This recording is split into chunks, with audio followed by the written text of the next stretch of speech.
오늘 은혜 받으실 하나님의 말씀은 창세기 39장 10절로 20절까지 말씀입니다. 여인이 날마다 요셉에게 청하였으나 요셉이 듣지 아니하여 동침하지 아니할 뿐더러 함께 있지도 아니하니라. 그러할 때 요셉이 그의 일을 하러 그 집에 들어갔더니 그 집 사람들은 하나도 거기에 없었더라. 그 여인이 그의 옷을 잡고 이르되 나와 동침하자. 그러나 요셉이 자기의 옷을 그 여인의 손에 버려두고 밖으로 나가매 그 여인이 요셉이 그의 옷을 자기 손에 버려두고 도망하여 나감을 보고 그 여인의 집 사람들을 불러서 그들에게 이르되 보라, 주인이 히브리 사람을 우리에게 데려다가 우리를 희롱하게 하는도다.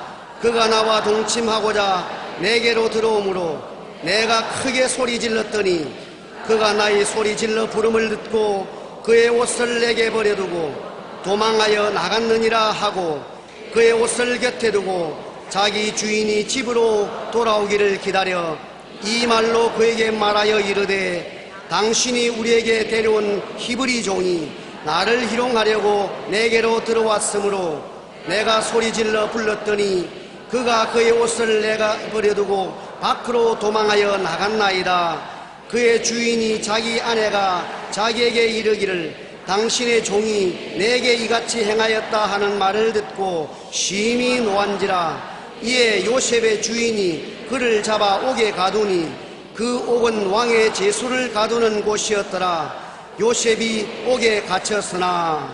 아멘.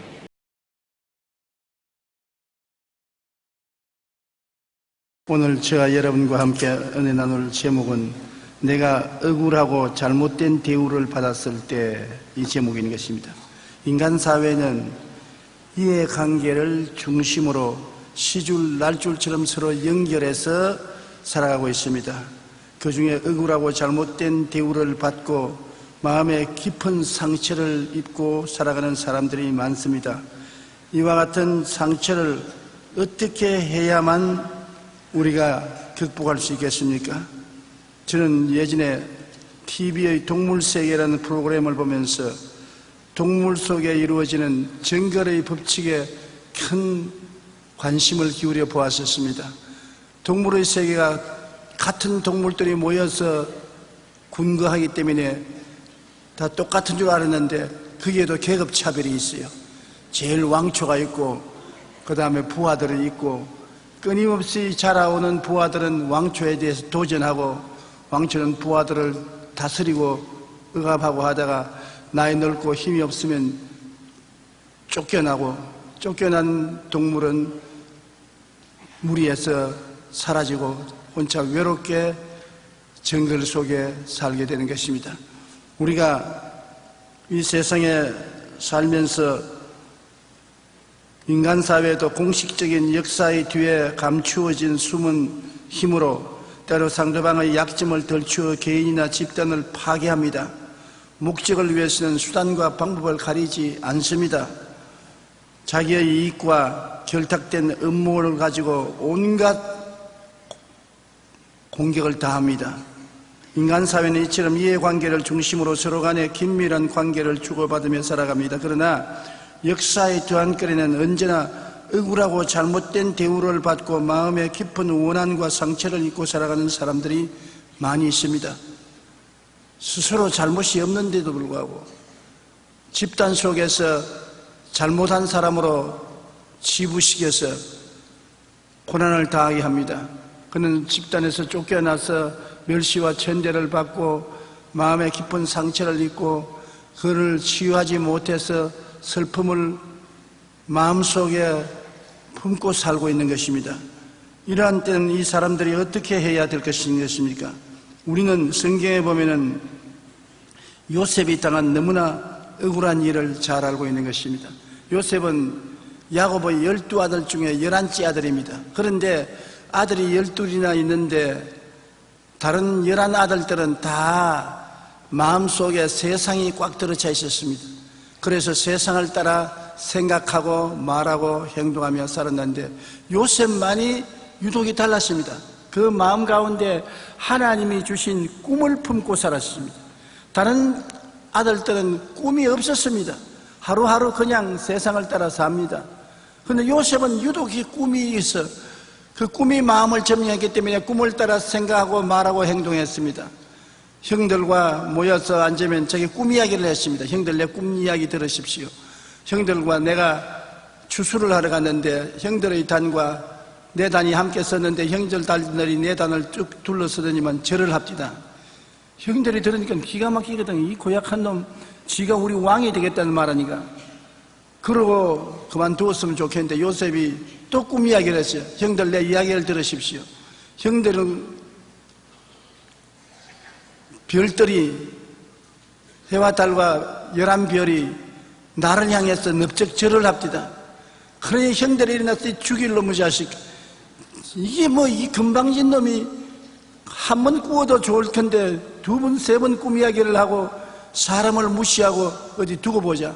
그리고 완전히 사귀질 않았었습니다. 그런데 요셉이 아버지의 심부름으로 형들 양을 치는 들판으로 갔다가 형들이 요셉이 오는 것을 보고 저 자식 꿈꾸는 놈이 온다. 꿈꾸는 놈을 잡아 죽여버리자. 그래서 그 꿈이 어떻게 되는지 우리 한번 알아보자. 여러분, 이 어려운 세상에 살면서 꿈을 품은 사람이 고난과 핍박을 받습니다. 그런데 꿈을 품은 사람을 사람들은 죽여버리려고 하지만은 일단 가슴에 꿈을 품은 사람은 그렇게 쉽게 죽지 않습니다. 그 사람은 육체적인 인간일 뿐 아니라 그 속에 4차원의 영성인 꿈을 가지고 있기 때문에 꿈은 현실을 지배하고 다스립니다. 요셉이 그와 같았습니다. 억울하게 형들에게 들에서 잡혀가지고서 옷이 빨가벗김을 받고 마른 우물에 던져 넣었다가 아라비안 대상이 오니까 종의 돈을 받고 종으로 팔아먹었습니다. 그는 17살에 아버지를 떠나 가정을 떠나 멀리 애굽의 종으로 팔려가서 보디발의 집 하인으로 팔렸습니다. 보디발은 그때 애굽 임금님의 경비병 대장이었습니다.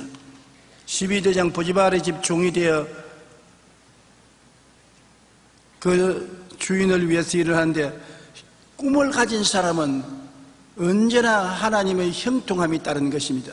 꿈이 있는 백성은 망하질 않습니다. 꿈이 없는 백성은 망한다고 말한 것입니다. 꿈을 마음속에 품으면 여간 고통이 다가오더라도 고통 속에 항상 하나님이 같이 계심으로 형통이 있습니다. 왜냐하면 우리 하나님은 좋은 일을 이루는 하나님이신 것입니다. 성경에 보면 하나님이 엿새 동안 천지를 지었을 때 5번 하나님 보시기에 좋았더라, 하나님 보시기에 좋았더라, 좋았더라, 좋았더라, 좋았더라. 마지막에는 하나님 보시기에 심히 좋았더라 했습니다. 하나님이 하시는 일은 다 좋은 일입니다. 마귀가 하는 것은 도적질하고 죽이고 멸망시키는 나쁜 일밖에 없지만은 하나님이 하시는 일은 좋은 일인데 하나님이 주신 말씀을 통해서 마음에 꿈을 품고 있으면 하나님이 같이 계심으로 좋은 일이 생겨납니다. 아무리 현재 어둡고 캄캄하고 고통스럽고 괴로워도 참고 견디면 꿈이 여러분의 인생을 다스리게 되는 것입니다. 하나님은 우리에게 큰 꿈을 품도록 만들어 놓은 것입니다. 예수님 십자가에 못 박여 갈보리에서 피 흘려 달려 있는데 그 예수님을 통해서 우리의 죄도 불의도 질병도 저주도 죽음도 다 청산해버리고 우리에게 용서와 의, 거룩함과 성령 충만, 치료와 건강, 아브라함의 축복과 형통, 부활과 영생, 천국을 허락해주는 꿈을 우리에게 허락해 주시는 것입니다. 누구든지 저를 믿으면 하나님이 이 꿈을 우리 속에 주시고 십자가를 통해서 우리가 이 꿈을 마음속에 품고 있으면 이 꿈을 통하여 어떠한 형편과 환경에 있든지 하나님은 우리에게 좋은 일을 이루어 주시는 것입니다. 그러므로 우리 주 예수 그리스도를 통해서 십자가의 은혜를 받아 마음속에 꿈을 품으면 그 꿈이 여러분과 나를 이끌어가는 것입니다. 우리의 운명을 꿈이 다스려가는 것입니다. 모든 사람이 자기 운명이 바꾸어질 수 있는 것은 십자가를 통하여 꿈을 품을 수 있기 때문인 것입니다. 누구든지 그리스도 안에 있으면 새로운 피조물이라 이전 것은 지나갔으니 보라 새 것이 되었다. 내 힘으로 이전 것을 지나가게 하고 새 것이 될 수 없습니다. 마음속에 꿈을 품으면 꿈이 여러분을 그렇게 변화시키는 기적을 베풀어 주시는 것입니다. 요셉이 보디발의 집에 있어서 보디발의 집이 잘 되고 모든 것이 형통하니까 요셉을 가정 총무로 삼았습니다. 그런데 보디발의 아내가 요셉을 보고 마음에 흑심을 품고 자꾸만 꾀었습니다.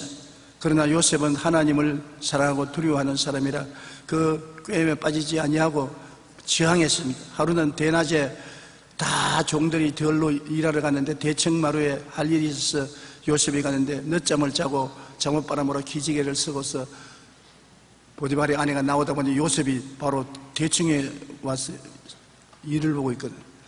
이때다 싶어서 달려들어서 붙잡았습니다. 요셉이 놀라서 도망을 치는데 옷이 그 보디발의 아내의 손에 잡혔기 때문에 옷을 벗어놓고 도망을 쳤습니다.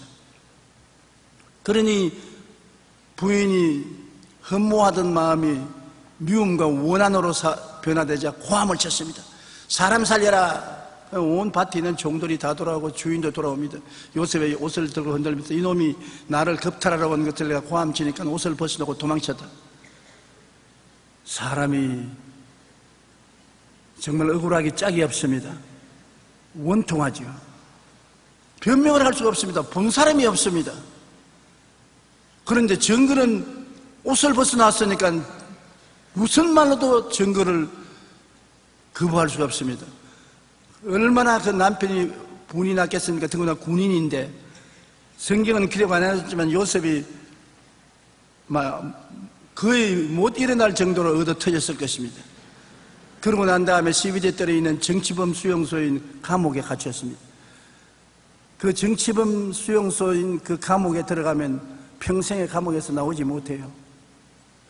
근데 요셉이 그 감옥에 들어가서 고생을 하고 있는데 그러나 그 마음속에 꿈을 품고 있습니다. 그 어려운 환경에도 하나님이 주신 꿈은 인간의 생각과 인간의 계획을 초월해서 하나님이 역사하는 것이기 때문에 눈에는 아무 증거 안 보이고 귀에는 아무 소리 안 들리고 손에는 잡히는 없어도 마음속에 요셉은 꿈을 품고 하나님을 바라보았었습니다. 이것이 요셉이 우리보다 위대한 점입니다. 우리는 그쯤 되면은 신앙도 버리고 꿈도 버리고 원망하고 탄식할 것인데 요셉은 그 속에 꿈을 버리지 않고 하나님을 바라고 있었습니다. 감옥에 그 당시에 있으니까 여러분 형편없는 대우를 받지 않습니까? 대소변을 감옥 안에서 보고 빵 조각 하나 던져주면 그걸 받아 먹고 그 어려운 비위생적인 곳에서 2년이 넘도록 있었습니다. 그런데 하루는 갑자기 왕궁에서 사람들이 와서 요셉을 찾았습니다. 요셉이 나가니까 갑자기 요셉을 이발을 시키고 옷을 입히고 그리고 황금소리에 태워서 임금에게 가는데 임금님이 당신이 요셉이냐? 그렇습니다. 내가 꿈을 꾸었는데 우리 학자들이 다 와서 꿈을 해석하려 해도 해석을 못하는데 당신은 꿈을 잘 해석한다는 말을 술장관을 통해서 들었으니 그 꿈을 해석할 수 있겠냐? 말씀을 하십시오. 하나님이 해석을 주실 것입니다. 그래 왕이 자기 꿈을 말했습니다. 그 꿈의 내용인 즉 7년 대풍이 왔다가 7년 큰 흉년이 올 꿈이었습니다. 요셉이 그 말을 하고 풍년에 알고의 5분지 1을 저장해 놓았다가 흉년 동안에 이를 백성에게 풀어주면 나라가 살고 민족이 멸망하지 않을 것이라니 왕이 무릎을 치면서 이렇게 지혜롭고 총명한 사람을 얻을 수가 있느냐? 내가 오늘 너를 국무총리로 삼노라. 자기 반지를 뽑아서 끼워주고 둘째가는 술에 태워서 엎드리라고 하니 모든 관리와 백성들이 요셉에 엎드렸습니다. 꿈이 이루어진 것입니다. 얼마나 억울하고 원통하지만 꿈을 버리지 아니하면 꿈이 결국 성공을 가져오게 되는 것입니다. 여러분, 오늘날 사람들은 말하기를 우리의 삶이 고달프고 괴롭고 희망이 없다고 말하는 사람이 많습니다. 희망이 없다고 말하는 사람에게 희망이 없습니다. 아무 희망이 없는 절망 상태에도 꿈을 갖고 있으면 꿈이 희망을 만들어내는 것입니다. 우리는 희망치 않은 꿈을 가슴속에 품고 포기하지 말아야 되는 것입니다. 우리 환경이 좋다고 말은 압니다. 어렵고 고통스럽고 쓴물이 넘쳐나는 환경일 수가 있습니다. 가시밭 엉터키를 걸어갈 수도 있습니다. 그럼에도 불구하고 하나님께서는 우리에게 꿈을 가질 수 있도록 마련해 주셨습니다. 갈보리 십자가는 우리가 꿈을 가질 수 있는 터전인 것입니다. 수고하고 무거운 짐진 자들은 다 내게로 오라. 내가 너희를 쉬게 하리라. 예수님은 갈보리 십자가에서 우리의 모든 부정적인 파괴적인 흑암의 세력의 열매를 멸하셨습니다. 저는 실로 우리 질고를 지고 우리의 슬픔을 당하였거늘 우리는 생각하기를 그가 징벌을 받아 하나님께 맞으며 고난을 당한다 했노라. 그가 찔림은 우리 허물을 인하며 그가 상함은 우리 죄악을 인함이라. 그가 징계를 받음으로 우리가 평화를 누리고 그가 채찍에 맞음으로 우리가 나음을 입었도다. 우리는 다 양같이 그를 행하여 각기 제 길로 갔거늘 야훼께서는 우리 무리의 죄악을 저에게 담당시겠다. 바로 이 예수님께서 우리의 죽음을 걸머지고 갈보리산에 달려서 오늘 여러분 보고 오라고 말하는 것입니다. 왜냐? 그의 고난을 통해서 승리의 꿈을 마음속에 심어주기 위한 것입니다. 아무 의미 없이 예수님 고난당하지 않았습니다. 여러분과 나에게 꿈을 심어주기 위해서 고난을 당하는 것입니다. 그 꿈을 받아들여서 우리가 믿고 나가면 그 꿈은 우리의 모든 역경을 물리치고 영혼이 잘됨같이 범사에 잘되며 강건하고 생명을 얻되 넘치게 얻는 영광의 결과를 가져오게 되는 것입니다. 요셉이 13년 동안 그 험한 길을 걸어가면서도 꿈을 버리지 않았었을 때 꿈이 요셉을 이끌어갔습니다. 그 형들은 이놈을 잡아 죽여 꿈이 어떻게 되는지 보자 했는데 꿈이 요셉을 죽음에서 건져내고 그를 영광으로 들어오게 낸 것입니다. 요셉이 나중에 형들에게 말하기를 형들은 나를 해하고자 했으나 하나님은 오히려 이것을 영광이 이룰 수 있는 길을 열어주었다 하는 것입니다. 창세기 50장 20절에 당신들은 나를 해하려 하였으나 하나님은 그것을 선으로 바꾸었다고 말한 것입니다. 마음속에 꿈을 품고 있으면 해하려고 해도 그것이 오히려 선으로 바꾸어지는 것입니다. 우리가 잘 아는 헬렌 켈러는 시각, 청각의 장애를 지닌 복수장애자였었습니다. 그러나 그녀가 처음부터 장애를 갖고 태어난 것은 아니었습니다. 생후 19개월 만에 뇌측 수막염을 앓고 그 후유증으로 시각도 잃고 청각도 잃어버렸습니다. 그녀는 성장하면서 자신과 같은 장애자를 돕겠다는 꿈을 품었습니다. 그리고 장애인으로서 처음으로 학사계를 받고 작가로서 그리고 사회사업가로서 활동하여 빛의 천사라는 찬사를 받기도 했습니다. 그녀는 이 세상에서 가장 불쌍한 것이 무엇입니까? 라는 질문을 받고 이렇게 대답했습니다. 시련에 있을 때 꿈이 없는 것이 가장 불쌍한 사람입니다. 시련은 다가와요. 헬렌 켈러에게는 눈도 못 보고 귀도 못 듣는 시련이 다가와요. 그러나 꿈을 버리지 않으니까 꿈이 그로 하여금 역사에 남는 인물로 만드는 것입니다. 시련은 있어도 꿈은 버리지 말아야 되는 것입니다. 제가 불광동에서 천막 치고 가만히 깔고 개척할 때 내 마음에 잊어버리지 않은 한 장면이 있었습니다. 14~15살 먹는 아주 영양실조에 걸리고 옷 한 벌을 입어 겨울에 벌벌 떨면 소년이 그 여동생이 머리도 씻지 않고 아주 새집처럼 된 머리털을 간 그 여동생이 콧물을 역시 절질 흘리면서 그 오빠의 손을 잡고 우리 천막교회에 왔어요. 그 보니까 그분이 시력을 잃어버렸어요. 눈 뜨기 위해서 천막교회에 왔는데 내가 아무리 안수해도 눈이 안 떠졌어요. 그래서 내가 참 마음에 너무 불쌍히 느끼고 괴롭게 했는데 그는 육신의 눈은 못 떴지만은 영의 눈을 뜬 사람이었었습니다. 천막교회에 와서 설교를 듣고 그 추운 가운데 헐벗고 굶주리면서 놀랍게 신앙 속에 있더니 후에 하나님이 그 꿈을 통해서 그 사람을 이끌고 미국으로 건너가서 나중에 백악관 대통령 참모까지 됐었습니다.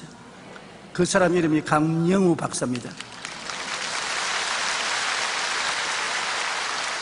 나는 그분의 과거를 너무나 생생히 알기 때문에 너무나 비참하게 헐벗고 굶주리고 눈도 안 보이고 추운 날에 여동생이 손을 잡고 콧물을 흘리면서 천막교회에 와서 구석에 앉아있던 그가 꿈이 있으니까 그 꿈이 그를 붙잡아 이끌어서 미국의 백악관에 대통령 장애인 참모로 들어갈 수 있게 되었고, 그 아들들이 출세하여 외과에 있어도 되고, 또 둘째 아들은 최근에 대통령 비서관이 되었다는 신문 보고를 보았었습니다. 다른 사람보다 내가 왜 감동을 느끼냐면, 나는 그 과거를 보았기 때문에. 사람이 헬렌 켈러가 말한 것처럼 시련은 반드시 다가오지만은 꿈을 갖지 못한 것이 참된 비극이라고 말한 것입니다. 아무리 시련이 와도 꿈을 버리지 아니하면 꿈이 여러분을 끌고 가는 것입니다.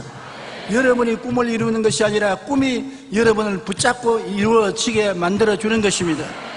이 세상에 아무 문제 없고 어려움도 없이 사는 사람은 한 사람도 없어요.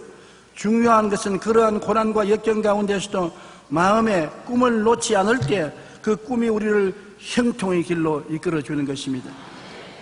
다른 사람은 다 꿈을 꾸지만 나는 꿈이 없는데요. 왜 없어요? 주님이 다 주시는데, 갈보리 십자가에 매달린 예수님을 통해서 주시는데, 예수님의 십자가 보혈을 통해서 여러분이 영혼이 잘됨같이 범사에 잘됨에 강건하고 생명을 얻되 넘치게 하는 꿈을 마음속에 받아들일 수가 있기 때문인 것입니다. 요셉의 11 형제들은 세상만 가슴에 가득 찼지 꿈이 없었는데, 요셉은 가슴 속에 꿈을 담고 있었습니다. 여러분도 마음속에 십자가 구속의 꿈을 담고 있으면 그 꿈이 여러분에게 새로운 사람으로 만들어주는 것입니다. 하나님의 기적이 일어나게 만들어주시는 것입니다. 그러므로 가장 불쌍한 것이 바로 고난은 있을 때 꿈이 없는 사람이 가장 불쌍한 사람인 것입니다. 여러분, 예수님이 당하신 십자가의 죽음은 인간적으로 보면 너무나 억울하지 않습니까? 예수님은 3년 반 동안 인간을 구원하시고 소망을 주시기 위해서 헌신하셨습니다. 요한복음 3장 16절처럼 하나님이 세상을 이처럼 사랑하사 독생자를 주었으니 이는 그를 믿는 자마다 멸망하지 않고 영생을 얻게 하셨습니다. 믿는 자마다 남녀, 도유, 빈부, 귀천, 신분의 고하를 불구하고 믿기만 하면 하나님이 구원하기 위해 예수님을 보내주셨는데, 예수께서 마태복음 4장 23절에 보면 온 갈릴리에 두루 다니사 그들의 회당에서 가르치시고 천국 복음을 전파하시고 백성 중에 모든 병과 모든 약한 것을 고치셨다. 주님이 모든 병을 다 고치셨다. 모든 약한 것을 다 치료해 주셨다. 주님이 가시는 곳마다 좋은 일이 생겨났었습니다. 좌절과 절망에서 소망을 얻었었습니다. 그런데 사람들은 주님의 그 사랑과 은혜를 쉽게 잊어버렸습니다. 마지막 예루살렘에 입성할 때 호산나 다윗의 자손이여 장차 세상에 오실 구주여라고 환영을 하고 고함을 치고 종려나무 가지를 꺾어서 그 발 앞에 깔고 하던 그 군중이 일주일 후에는 저를 십자가에 못 박으소서, 저를 십자가에 못 박으소서 빌라도 앞에서 고함을 쳤습니다. 인심이 조석변입니다. 한 주일 전에 다윗의 자손이여 장차의 세상을 오실 메시아라고 그렇게 찬양을 하던 그 군중이 순식간에 악마로 변했었습니다. 예수님을 십자가에 못 박으라고 고함 쳤습니다. 마가복음 15장 12절로 15절에 보면 빌라도가 또 대답하여 이르되 그러면 너희가 유대인의 왕이라 하는 일을 내가 어떻게 하랴? 그들이 다시 소리 지르되 그를 십자가에 못 박게 하소서. 빌라도가 이르되 어찌미냐 무슨 악한 일을 하였느냐 하니 더욱 소리 지르되 십자가에 못 박게 하소서 하는지라. 빌라도가 무리에게 만족을 주고자 하여 바라바는 놓고 예수는 채찍질하고 십자가에 못 박게 넘겨주니라. 여러분, 그러므로 이보다 더 억울한 일이 어디 있겠습니까? 우리가 이 세상에 살면서 억울한 일을 당했다 했는데 예수님의 당한 이 사건은 생각할 수 없이 억울한 일이 아니겠습니까? 그런데 결과는 어떻습니까? 예수님은 그 억울한 일을 당하고 무덤에 들어가서 사라진 것이 아니라 사흘 만에 사망을 이기고 부활하셨습니다. 그 십자가는 무의미한 죽음이 아니라 우리를 대신해서 모든 죄와 불의, 추악과 저주, 절망과 죽음을 짊어진 십자가에 섰습니다. 사람들은 예수님을 억울하게 못 박였지만은 하나님은 배후에서 그 고통을 통해서 여러분과 나의 죄와 불의, 추악과 저주, 절망과 죽음을 청산하도록 만들어주신 것입니다. 베드로전서 1장 3절로 4절에 우리 주 예수 그리스도의 아버지 하나님을 찬송하리로다. 그의 많으신 긍휼대로 예수 그리스도를 죽은 자 가운데서 부활하게 하심으로 말미암아 우리를 거듭나게 하사 산 소망이 있게 하시며 썩지 않고 더럽지 않고 쇠하지 아니하는 유업을 있게 하시나니 곧 너희를 위하여 하늘에 간직한 것이라. 우리 주 예수 그리스도가 십자가에서 우리 대신에 죽었으므로 그 죽음을 통해서 우리의 죽음을 멸하시고 부활하심으로 말미암아 사망과 음부를 철폐하시고 여러분과 나에게 구원을 주시고 성령을 주시고 치료를 주시고 축복을 주시고 영생복락을 주시는 희망의 근거가 된 것입니다. 예수님을 바라보면 희망이 있습니다. 종교를 얻는 것이 아닙니다. 의식을 얻는 것이 아닙니다. 억울하고 고통스러운 일을 당해도 예수님을 바라보면 희망이 있습니다. 왜냐하면 예수님께서 우리에게 부활의 아름다운 영광을 주실 것이기 때문인 것입니다. 지금은 죽음의 고통을 당하고 십자가의 고통을 당한다 할지라도 반드시 십자가 뒤에는 부활이 있기 때문인 것입니다. 주님이 부활을 주실 것을 우리는 믿음하지 않습니다. 내가 억울하고 잘못된 대우를 받을 때 우리가 어떻게 행동해야 될까요? 우리는 요셉을 보고 예수님을 보고 억울한 누명을 덮으시고 고통을 당하더라도 꿈을 버리지 않고 희망을 갖고 있으면 반드시 영광이 다가온다는 것을 알고 있습니다. 환난과 고통은 영광과 승리를 그 후에 반드시 가지고 오게 되는 것입니다. 그러므로 내가 잘못된 대우를 받고 마음이 억울할 때 왜 내가 이 억울한 대우를 받아야 되냐? 내가 뭘 잘못했냐? 왜 나를 이렇게 취급하느냐? 그러한 마음을 품고 역경을 적대시하면 한없이 분노가 생겨나게 되는 것입니다. 그 분노가 생겨나면 마음에 깊은 상처를 받게 되어요. 마음에 미움이 끓어오르고 원한이 끓어오르고 그 미움과 원한은 영혼의 암입니다. 내가 암이 걸리게 돼요. 영혼에 역경을 믿음으로 끌어안으면 희망이 생기는 것입니다. 내가 잘못된 대우를 받았다고 고통과 괴로움이 있더라도 그것을 십자가를 통해서 끌어안고 하나님을 바라보면 그 역경을 하나님은 희망으로 변화시키는 것입니다. 우리가 당하는 작은 고난이 크고 영원한 영광을 이루게 되는 것입니다. 로마서 8장 28절에 우리가 알거니와 하나님을 사랑하는 자 곧 그 뜻대로 부르심을 입은 자들에게는 한번 따라 말씀하세요. 모든 것이 협력하여 선을 이루느니라. 여기에 모든 것이라고 말했습니다. 좋은 일도 나쁜 일도 이익되는 것도 손해되는 것도 축복이 되는 것도 저주가 되는 것도 우리가 끌어안고 참으면 결국에 합동해서 선을 이룬다. 우리 인생은 그냥 인생이 아니라 비빔밥 인생인 것입니다. 우리가 비빔밥에 보면 콩나물도 있고 고추장도 있고 파도 있고 마늘도 있고 밥도 있고 온갖 것 다 있단 말입니다. 그러나 섞어서 먹으면 맛이 있거든. 결국에 우리 인생은 하나님이 비빔밥처럼 만들어서 우리 보기에는 성공과 실패, 고통과 즐거움이 함께 비빔밥이 된 것 같아도 종국적으로는 맛이 있고 영양분이 있게 만들어 주시는 것입니다. 고린도전서 2장 9절에 하나님이 자기를 사랑하는 자들을 위하여 예비하신 모든 것은 눈으로 보지 못하고 귀로 듣지 못하고 사람의 마음으로 생각지 못했다함과 같으니라. 하나님이 자기를 사랑하는 자를 위해서 모든 것을 예비하신다. 눈에는 아무 증거 안 보이고 귀에는 아무 소리 안 들리고 손에 잡히는 게 없어도 하나님이 여러분을 위해서 좋은 일을 예비하신다. 좋은 하나님, 그 하나님이 하시는 일은 보기에 좋은 것을 예비하시는 것입니다.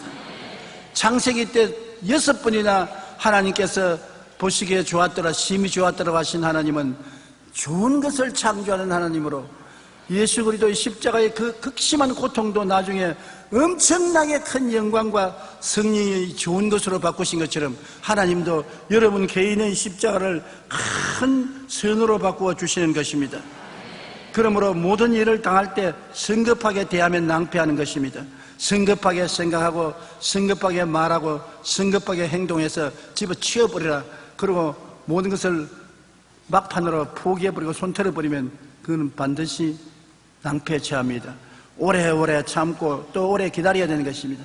조금 참고 또 좀 더 참고 또 조금 더 참고 나중에 한계점에 도달할 때까지 참고 있으면 반드시 열매를 맺게 되는 것입니다. 어떠한 열매는 심어놓으면 당장 줄기가 나고 잎이 나고 꽃이 피고 열매 맺는, 다른 것은 오래 기다릴 때가 많지 않습니까?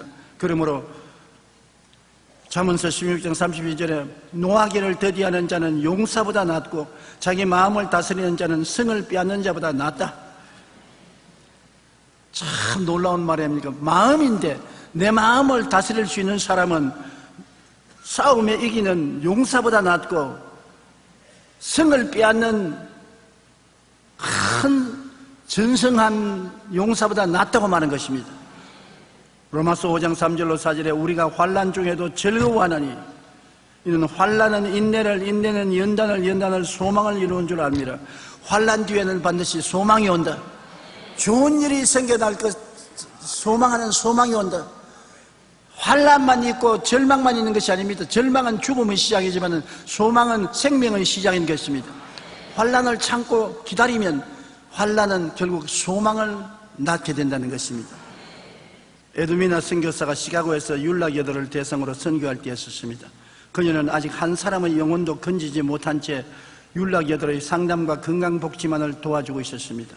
그러니 그는 선교적 사명을 가지고 갔지만 자기의 교구는 율락여자들이 사는 동리였었습니다. 그런데 하루는 아주 혐상구에 생기는 깡패가 율락여를 취하려고 왔다가 이 에드머나 선교사를 보고 너 이리 와, 너 오늘 나하고 같이 자자. 큰일 났습니다. 나는 율락여가 아니에요, 나는 선교사요. 그 말을 하면은 그로부터 시작해서 그런 율락처 여자들이 있는 촌에서 쫓겨나야 되는 것입니다. 뭐냐, 너는 선교사가 우리보다 나은 사람이니까 왜 우리에게 와 있냐. 그러니까 나는 율락여가 아니라는 말도 못하겠고 또 아무 말도 안 하고 있으면 율락여가 돼서 그 깡패에 끌려가서 율락여처럼 몸을 팔아야 되고, 이 말도 못하고 저 말도 못해서 그는 고개를 숙여서 기도를 하기 시작했습니다. 하나님 나를 도와주시고 붙들어 인도하여 주시옵소서. 그 깡패가 와서 그 에드머나 선교사를 손을 잡고서 왜 머뭇거리냐, 가자. 그러고 가니까 끌려가는데 여자 율락여가 뛰어오더니만 여보시오, 당신 죽고 싶냐? 이 여자는 특별한 여자다. 무슨 특별한 여자냐? 우리 율락여 중에서도 에이즈를 가장 크게 앓는 여자다. 오늘 죽을라 하는 이 여자 데려가. 뭐 이 깡패가 놀라서 이 여자를 밀어버리고 그러면 날 살려고 도망을 치고 살아났어요. 하나님이 도와줬지 않습니까? 그러니까 율락여들이 쫙 둘러쓰지만은 당신 정말 선교사다. 다른 사람들은 우리를 다 율락여라고 손가락질하고 우리를 향해서 얼굴을 찡그리고 침을 베었는데 당신은 끝까지 우리와 같은 처지에 당신을 놓고 당신을 율락여로 전락시킬 수 있는 위험까지도 사양하지 않았다. 좋아요.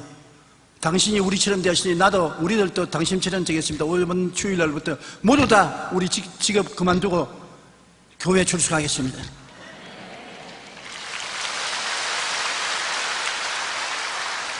그래 그 다음 주일날은 교회 율락여들이 모두 다 와서 모였어요. 이와 같이 역경 가운데서 성급하게 행동하지 말아야 합니다. 믿음으로 기다릴 때 희망이 솟아나게 되는 것입니다. 영혼을 구원하기 위해 받은 억울한 일과 잘못된 대우는 믿음으로 끌어안고 기다리면 되는 것입니다.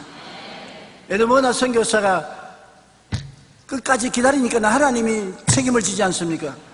우리가 일어나서 일을 해결하려고 하면 하나님이 책임지지 않습니다. 살든지 죽든지 흥하든지 망하든지 성하든지 쇠하든지 하나님께 맡겨버리면 하나님은 우리를 책임져 주시는 것입니다. 볼지어다 내가 세상 끝날까지 너와 항상 같이 하겠다고 주님께서 말씀한 것입니다. 하나님은 우리의 피난처요, 우리의 요새요, 우리의 의리하는 하나님이라는 이는 제가 너를 세사양권의 올무에서와 극한 연병에서 건지실 것입니다. 제가 그 기스로 너를 덮으시니 내가 그 날개 아래 거하리로다. 그의 진실함은 방패와 손방패가 되나니 너는 밤의 놀램과 낮에 흐르는 살과 흑암 중에 행하는 연병과 백주에 황폐케 하는 파멸을 두려워하지 아니하리로다. 천인이 내 곁에서 만인이 내 우편에서 엎드려지나 이 재앙이 내게 가까이 오지 못하리라고 말씀한 것입니다. 이것이 우리의 하나님인 것입니다. 하나님은 문학적인 존재가 아닙니다. 철학적인 존재가 아닙니다. 여러분과 함께 에드워드 선교사가 이 창녀들 가운데서 한 창녀들처럼 섞여서 그들을 도와준 것처럼 우리 가운데 와서 계신 것입니다. 그 증거로서 예수님이 하늘 보좌 버리시고 사람 몸 쓰고 여러분 인간으로 인간 사회 가운데 와서 함께 울고 웃고 함께 고통을 당하면서 건져준 그 예수님이 오늘 한 성령으로 여러분 속에 들어와 계신 것입니다. 정말리 밖에 있지 않습니다. 그는 보혜사, 우리를 돕기 위해서 하나님께 보내심을 받아 항상 우리와 같이 계신 보혜사로서 지금도 우리와 함께 계신 것입니다. 믿으시면 한번 크게 아멘 하십시다. 영국의 격언에 보면 인내와 기다림은 희생 이상의 큰 일을 한다. W. 베어는 말하기를 인내와 신앙은 산이라도 움직인다. 사무엘 존슨 영국의 시인이요 평론가는 위대한 일은 강인함에 의해서가 아니라 인내와 기다림에 의해서 이루어진다. 그러므로 인내하고 믿고 기다린다는 것은 큰 축복의 근원이 되는 것입니다. 하나님은 반드시 우리의 인내를 시험해 보는 것입니다. 하나님이 일해 주시기를 기다리니까 시험해 보시는 것입니다. 인내와 기다림이 있으면 그 뒤에는 하나님의 영광이 다가오게 되는 것입니다. 그 다음 우리가 고난당할 때 하나님을 원망하는 것은 가장 어리석은 일입니다. 절대로 고난 중에 하나님을 원망하지 말아야 되는 것입니다. 원망은 우리에게 아무 유익도 가져오지 못합니다. 원망하는 자기 자신도 상처를 입고 원망하는 이야기를 듣는 사람도 마음에 부정적이 되고 하나님도 원망하는 사람을 코에 연기같이 생각하는 것입니다. 이스라엘 백성은 하나님을 믿어주는 것을 하나님께 특전을 베푼다고 잘못 생각했습니다. 우리가 하나님 믿어주는데 하나님께 이렇게 우리가 좋은 일을 베푸는데 왜 하나님이 우리 고난 베푸느냐. 그래서 어려움만 당하면 잘못 대접받는다고 생각해서 원망하다가 버림당했습니다. 조금만 어려움만 당하면 이렇게 우리를 대접할 수가 있냐. 우리는 하나님을 믿어주는데 뭐 믿어주는 것이 큰 제세냐. 자기들 잘 때라고 믿었지 하나님 잘 때라고 믿은 것은 아니잖아요. 그런데도 불구하고 이스라엘 백성은 하나님을 믿어주는 것이 하나님께 큰 이익을 갖다 주는 줄 알고 조금만 어려움이 되면 하나님 위에서 우리가 이렇게 믿어주는데 우리를 대접을 이렇게 소홀하게 하느냐. 하나님 원망했습니다. 고린도전서 10장 10절에 보면 그들 가운데 어떤 사람들이 원망하다가 멸망시키던 자에게 멸망하였나니 너희는 그들과 같이 원망하지 말라. 하나님을 원망하는 것은 가장 어리석은 일입니다. 그리고 우리가 고난당할 때 삶의 미래는 하나님의 손에 있으므로 하나님께 맡겨버려야 되는 것입니다. 우리가 억울한 일을 당해서 가슴을 치게 될지라도 사람들은 다 나의 억울함을 동정하지 않고 돌봐주지 않을지라도 그것을 바라보고 계시는 하나님이 계십니다. 하나님은 여러분 편에 서 계신 것입니다. 하나님께 맡겨버려요. 왜냐하면 하나님은 나쁜 하나님이 아닙니다. 하나님은 좋은 하나님인 것입니다. 한번 따라 말씀했어요. 하나님은 좋으신 하나님이시다. 좋으신 하나님이기 때문에 하나님께 내가 맡길 수가 있는 것입니다. 예수님은 너희 자식이 떡을 달라면 돌을 주며 생선을 달라면 뱀을 줄 줄 있겠는가. 너희가 악할지라도 자식에게 좋은 것 줄 줄 아거든. 하물며 천부께서 구하는 자에게 좋은 것 안 주시겠느냐. 악한 우리도 자식에게 좋은 것 줄 줄 아는데 좋은 하나님이 어떻게 구하는 자식에게 좋은 것 안 주겠냐. 아예 눈 딱 감고 믿고 참고 기다리는 것입니다. 그러면 소망이 이루어지는 것입니다. 역대상 29장 11절로 12절 우리 다 같이 소리내어 읽어보십시다.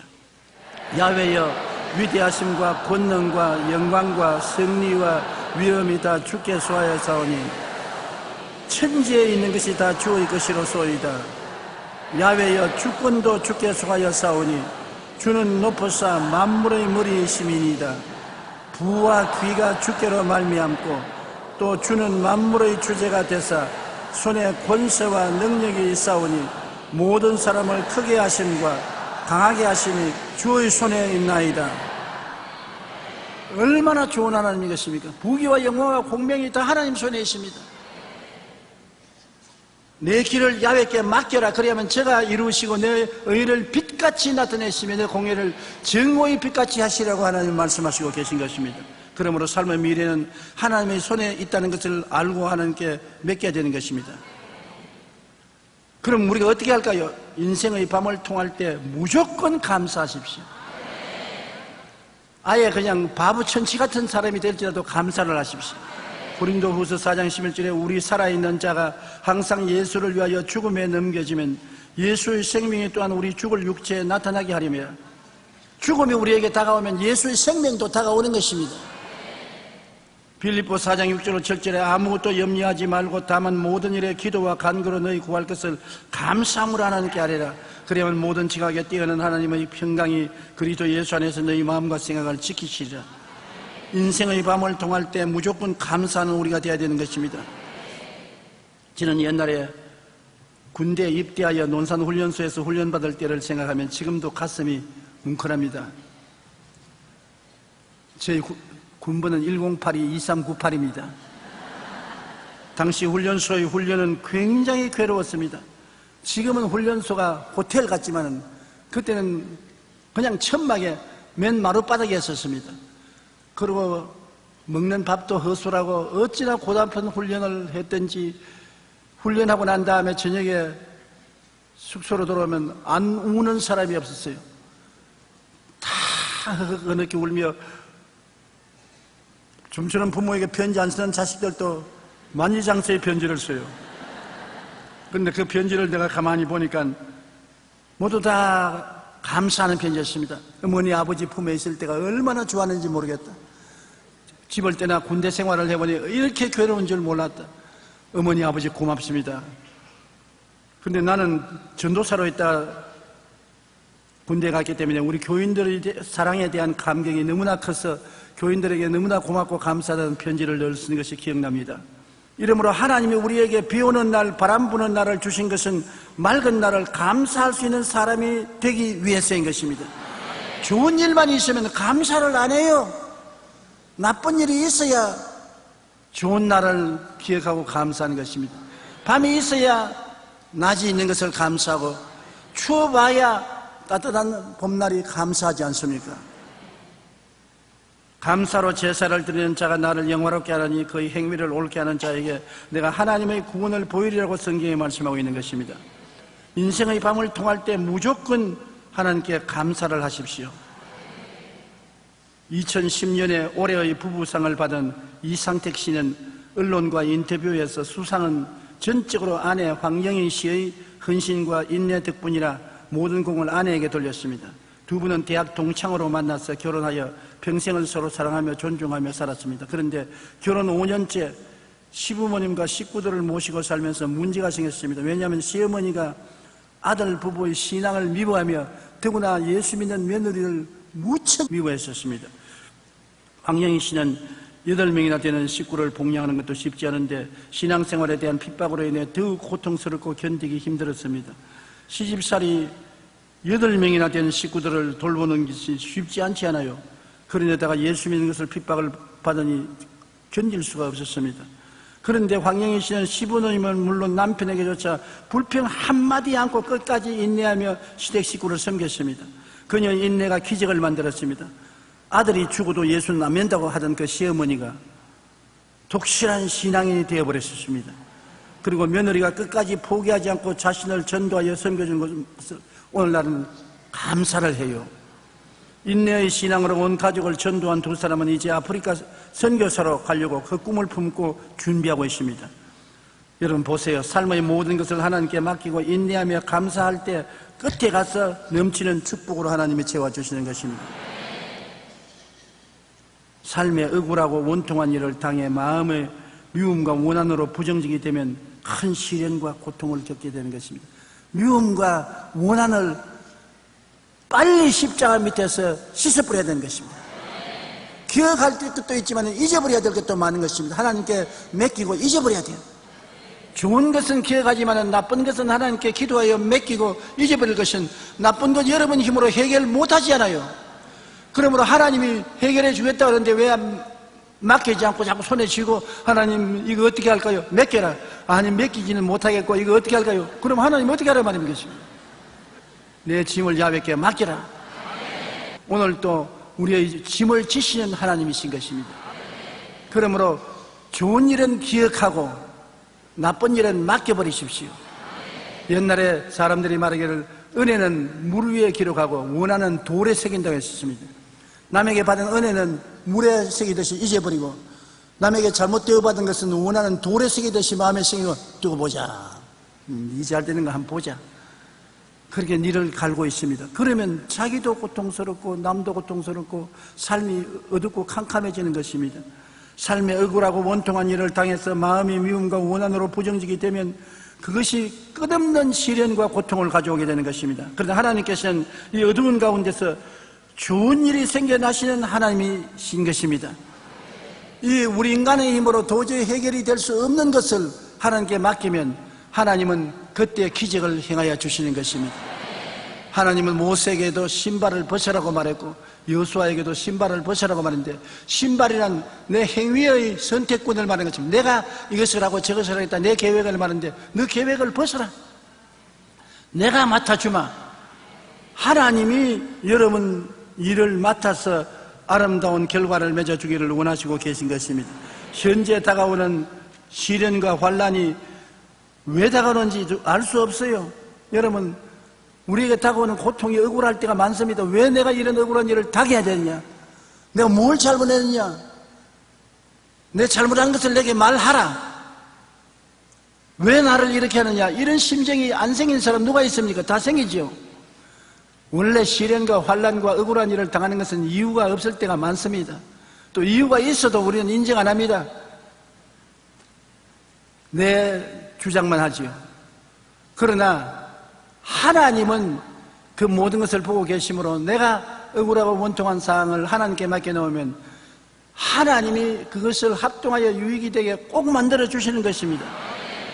루벤 토레이 목사님은 중국 선교사로 오랫동안 헌신했습니다. 하루는 중국에서 설교 통역을 하고 돌아오다가 교통사고를 당해서 병원에 깨어나니까 한쪽 팔이 없어졌습니다.